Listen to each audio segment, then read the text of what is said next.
ଧୃତରାଷ୍ଟ୍ର ପଚାରିଲେ, ହେ ସଞ୍ଜୟ, ଧର୍ମଭୂମି କୁରୁକ୍ଷେତ୍ରରେ ଯୁଦ୍ଧ କରିବା ଇଚ୍ଛାରେ ଏକତ୍ରିତ ହୋଇଥିବା ମୋର ଏବଂ ପାଣ୍ଡୁଙ୍କର ପୁତ୍ରମାନେ କ'ଣ କଲେ?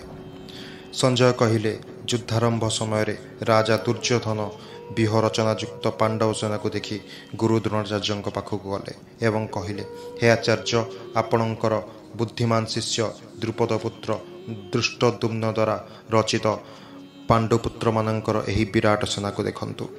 ଏହି ସେନାରେ ମହାମହା ଧନୁର୍ଦ୍ଧର ଯଥା ଯୁଦ୍ଧରେ ଭୀମ ଏବଂ ଅର୍ଜୁନଙ୍କ ସମାନ ସୁରବୀର ସାତ୍ୟକୀ ବିରାଟ ତଥା ମହାରଥୀ ରାଜା ଦ୍ରୁପଦ, ଧୃଷ୍ଟକେତୁ, ଚେକିତାନ ତଥା ବଳିୟାନ କାଶୀରାଜ, ପୁରଜିତ, କୁନ୍ତିଭୋଜ ଏବଂ ମନୁଷ୍ୟମାନଙ୍କ ମଧ୍ୟରେ ଶ୍ରେଷ୍ଠ ଶୈବ୍ୟ ପରାକ୍ରମୀ ଯୁଦ୍ଧାମନ୍ୟୁ ତଥା ବଳବାନ ଉତ୍ତମୌଜା, ସୁଭଦ୍ରାପୁତ୍ର ମହାବାହୁ ଅଭିମନ୍ୟୁ ଏବଂ ଦ୍ରୌପଦୀଙ୍କର 5 ପୁତ୍ର ଅଛନ୍ତି।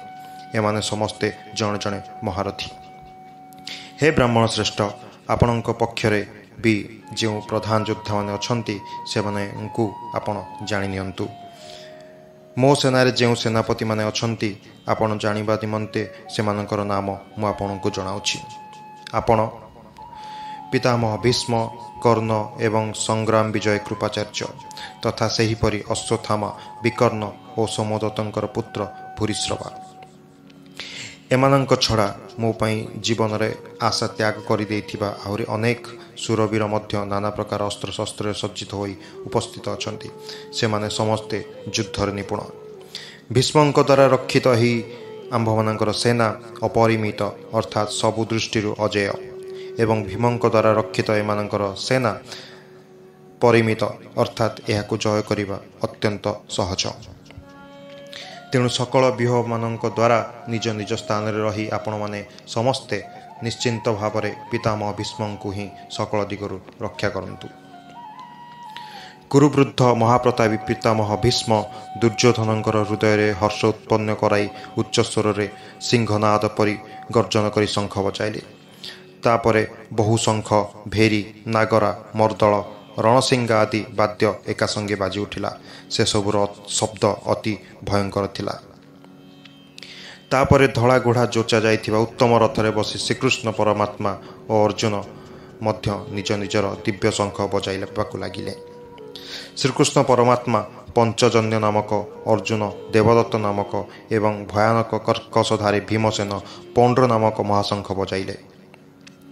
କୁନ୍ତିପୁତ୍ର ରାଜା ଯୁଧିଷ୍ଠିର ଅନନ୍ତ ବୀଜ ନାମକ ଏବଂ ନକୁଳ ଓ ସହଦେବ ଯଥାକ୍ରମେ ସୁଘୋଷ ଓ ମଣିପୁଷ୍ପକ ନାମକ ଶଙ୍ଖ ବଜାଇବାକୁ ଲାଗିଲେ। ଶ୍ରେଷ୍ଠ ଧନୁର୍ଦ୍ଧର କାଶୀରାଜ, ମହାରଥୀ ଶ୍ରୀଖଣ୍ଡୀ, ଦୃଷ୍ଟଦ୍ୟୁମ୍ନ, ବିରାଟ ରାଜ ଅଜେୟ ସାତ୍ୟକୀ, ରାଜା ଦ୍ରୁପଦ, ଦ୍ରୌପଦୀଙ୍କର 5 ପୁତ୍ର ଏବଂ ମହାବାହୁ ସୁଭଦ୍ରାଙ୍କ ପୁତ୍ର ଅଭିମନ୍ୟୁ ମଧ୍ୟ ନିଜ ନିଜ ଶଙ୍ଖ ବଜାଇବାକୁ ଲାଗିଲେ। ଏହି ସମୟରେ ଭୟଙ୍କର ଶବ୍ଦ କରି ଆକାଶ ଏବଂ ପୃଥିବୀ ପ୍ରତିଧ୍ୱନିତ କରି ଦୁର୍ଯ୍ୟୋଧନ ଆଦି କୌରବମାନଙ୍କର ହୃଦୟ ବିଦର୍ଣ୍ଣ କରିବାକୁ ଲାଗିଲା। ଅର୍ଜୁନ ଉବାଚ, ହେ ରାଜନ, ଏହାପରେ ବ୍ୟୁହ ରଚନା ପୂର୍ବକ ଯୁଦ୍ଧ କରିବାକୁ ପ୍ରସ୍ତୁତ ହୋଇ ରହିଥିବା ଧୃତରାଷ୍ଟ୍ରଙ୍କ ସମ୍ବନ୍ଧୀୟମାନଙ୍କୁ ଦେଖି ଶସ୍ତ୍ର ପ୍ରୟୋଗ କରିବାକୁ ଯାଉଥିବା ସମୟରେ କପିଧ୍ୱଜ ଅର୍ଜୁନ ନିଜ ଧନୁ ଉଠାଇ ଋଷିକେଶ ଶ୍ରୀକୃଷ୍ଣ ଭଗବାନଙ୍କୁ କହିଲେ, ହେ ଅଚ୍ୟୁତ, ହେ ଭଗବାନ, ମୋ ରଥକୁ ନେଇ 2 ସେନାଙ୍କ ମଧ୍ୟରେ ଠିଆ କରାନ୍ତୁ। ଏହି ଯୁଦ୍ଧ ରୂପକ ବ୍ୟାପାରରେ ମୋତେ କାହା କାହା ସହିତ ଯୁଦ୍ଧ କରିବାକୁ ହେବ, ଯୁଦ୍ଧକ୍ଷେତ୍ରରେ ଠିଆ ହୋଇଥିବା ସେହି ଯୁଦ୍ଧାଭିଳାଷୀ ବିପକ୍ଷୀ ଯୋଦ୍ଧାମାନଙ୍କୁ ସେମାନଙ୍କୁ ମୁଁ ଭଲ ଭାବେ ଦେଖିବାକୁ ଚାହୁଁଛି।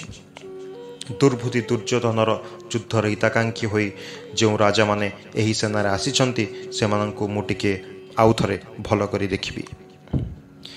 ସଞ୍ଜୟ କହିଲେ, ହେ ଧୃତରାଷ୍ଟ୍ର, ଅର୍ଜୁନ ଏପରି କହିବାରୁ ଭଗବାନ ଶ୍ରୀକୃଷ୍ଣ 2 ସେନାଙ୍କ ମଧ୍ୟରେ ଭୀଷ୍ମ ଏବଂ ଦ୍ରୋଣାଚାର୍ଯ୍ୟଙ୍କ ସମ୍ମୁଖରେ ତଥା ସମସ୍ତ ରାଜାଙ୍କ ସମ୍ମୁଖରେ ଉତ୍ତମ ରଥଟି ଠିଆ କରାଇ ଦେଇଥିଲେ। ହେ ପାର୍ଥ, ଯୁଦ୍ଧ ପାଇଁ ଏକତ୍ରିତ ହୋଇଥିବା କୌରବମାନଙ୍କୁ ଦେଖ। ତାପରେ ପୃଥାପୁତ୍ର ଅର୍ଜୁନ ସେହି ଉଭୟ ସେନା ମଧ୍ୟରେ ବିଦ୍ୟମାନ ପିତୃ, ପିତାମହ, ଆଚାର୍ଯ୍ୟ, ମାମୁଁ, ଭାଇ, ପୁଅ, ନାତି, ମିତ୍ର, ଶ୍ୱଶୁର ଏବଂ ହୃଦୟମାନଙ୍କୁ ଦେଖିଲେ। ସେହି ଉପସ୍ଥିତ ସମସ୍ତ ବନ୍ଧୁଙ୍କୁ ଦେଖି କୁନ୍ତିପୁତ୍ର ଅର୍ଜୁନ ଅତ୍ୟନ୍ତ କରୁଣା ପରବଶ ହୋଇ ଶୋକ କରୁ କରୁ କହିଲେ, ହେ ଜନାର୍ଦ୍ଦନ, हे प्रभु हे श्रीकृष्ण युद्ध क्षेत्र में दृढ़ भाव में दंडायमान होइथिबा एही युद्धाविलास स्वजन समुदाय को देखि मोर अंग मान शीतल हो पड़ुछि। मुह सुखी जाउछि, देहरे कंप तथा रोमांच जात हेउछि। हाथर गांडी बंधन खसी पड़ुछि, चर्म भी भीषण भाव में ज्वला करुछि तथा मोर मन घूर्णित हैला परि लागुछि। तेणु मुठिया होई रहिबाकु भी असमर्थ मने करुछि। हे माधव हे केशव मु लक्षण सबको विपरीत ही देखुछि। युद्धरे स्वजन समुदाय को मारिवार कौनसी कल्याण भी मु देखिपारु नाही। हे कृष्ण हे भगवान हे जनार्दन मु विजय चाहू नाही कि राज्य तथा सुख मध्य चाहू नाही। हे गोविंद आमर एपरी राज्य बा कि प्रयोजन अथवा एपरी भोग मानकर बा जीवन रे कि लाभ अछि। आमे जो मानक पई युद्ध राज्य भोग एवं सुख आदि अभिलाष करुछु, एही सेही मानक धन एवं जीवन आशा परित्याग करी युद्ध करने को ठिया होइछन्ति। गुरु माने पितृ माने पुत्र माने एवं सेहीपरि पितामह माने मामू माने ससुर माने नाती माने शालक माने तथा अन्य संबंधी माने मध्य अछन्ति। हे मधुसूदन हे जनार्दन एमाने मते मारिदेले भी मु एमानंकु मारिबाकु चाहे नाही। पृथ्वी लाभ करिबा तथा किए पचारे, तीन लोकरे राज्याधिकार मिले मध्य मु युद्ध करने चाहे ना। मु एमानंकु मारिबाकु चाहे ना। हे जनार्दन धृतराष्ट्रंक पुत्र माने मारिदेले आमको कि सुख बा मिलिबो, एही आतताई मानंकु मारिदेले आमको पाप ही लागिबो। तेणु हे माधव निजर बांधव दुर्योधन आदि को मारिबा आम पक्षरे उचित हेब नाही।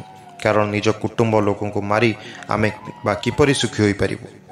यद्यपि लोभवशत भ्रष्टचित हो जाइथिबा एही लोक माने कुलक्षय जनित दोष मित्रक्षय जनित पाप जानी पारु नाहंती।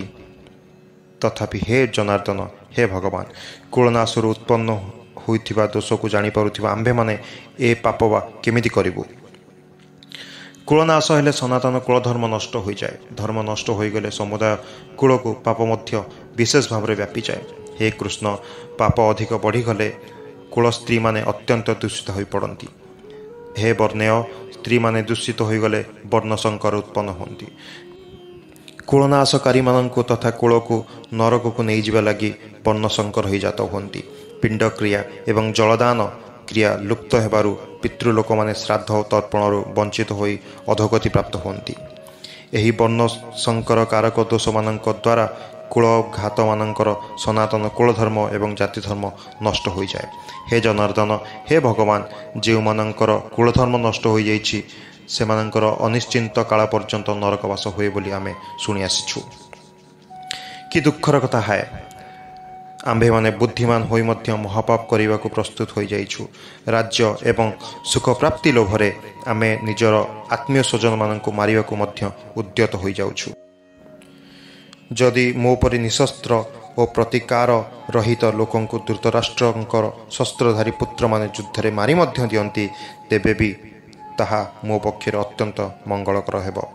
संजय उवाच संजय कहले रणभूमि रे शोकरे उद्विग्न मना अर्जुन एपरी कही बाण सहित निज गांडीव धनु त्याग करदे रथर पछपटे बसी पड़िले।